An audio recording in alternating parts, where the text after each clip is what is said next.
Hello everyone, welcome to Home Cooking with me Hema Subramanian. Now I love making pulaus not only for their flavors but because they're also very easy and tasty. I've made several varieties and today adding to that list is another delicious pulao. This is Kashmiri Pulao. Now this is actually a straightforward recipe and it's loaded with a lot of nice spices and dry fruits and nuts. So let's get started and check it out. For this recipe, I've taken 1 cup of long grain basmati rice. This is a 250 ml cup. Wash the rice a few times, pour enough water and soak it for about 30 minutes. Next, we're going to roast some nuts and raisins. To a pan, add 1 tablespoon of ghee. Add half cup of whole cashew nuts. Roast them till they come to a nice golden brown color. Remove them and keep it aside. Next, add half cup of almonds.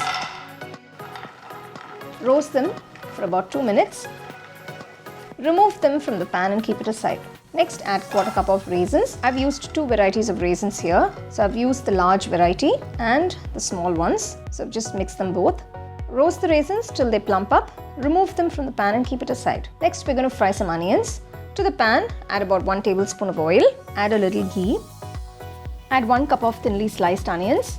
Fry the onions till they turn to a nice rich brown color and they're nice and crispy. Remove them from the pan and keep it aside. Now that we have all the elements for garnish ready, next let's start making the pulao. To a nice wide kadai or a pan, so I'm taking a nice deep pan here, add about 2 tablespoons of ghee. Next add all the whole spices starting with cinnamon, cloves, green cardamom, black cardamom, a few bay leaves, some fennel seeds, a teaspoon of shahi jeera. After adding all the whole spices, just give it a quick mix. So roast them till you get this nice aroma. Now add the soaked basmati rice. Gently mix it. Just take care to see that you don't break the rice. So what we're doing is just gently roasting the rice for about 2 to 3 minutes. So for 1 cup of basmati rice, I'm adding 2 cups of hot water.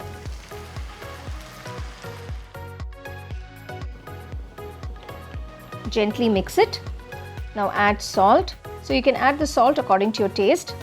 I've soaked a few strands of saffron in some warm milk. So the saffron milk will add a lot of flavor to the pulao. Gently mix it all in. Close and cook for about 10 minutes on medium-low flame. After 10 minutes, let's check on the pulao. Wow, you can see the rice is cooked perfectly. So and finally, I'm going to garnish it by adding the roasted cashew nuts, the almonds, the raisins and the fried onions. So here is this fragrant and delicious, easy and quick to make Kashmiri Pulao. So before you serve it, it's nice to garnish with some nice fresh fruits like pomegranate or pineapple. You can also use some apple pieces. So I'm serving it with some nice pomegranate raitha and some paneer curry by the side. Here is this fragrant and flavorful Kashmiri Pulao which makes for a perfect meal for any occasion. So this Kashmiri Pulao is mildly fragrant and it's got a very mild sweetness to it. Now I personally enjoy having this with pomegranate raitha, but you can enjoy with any raitha or side dish of your choice. It's a very flavorful dish. Do try it, enjoy and share it with your family and friends. The second edition of our home cooking book is now available on our website 21frames.in. I'll give you the link in the description. You can go and check it out. The book is currently available only in India for now. So you can place your orders on 21frames.in.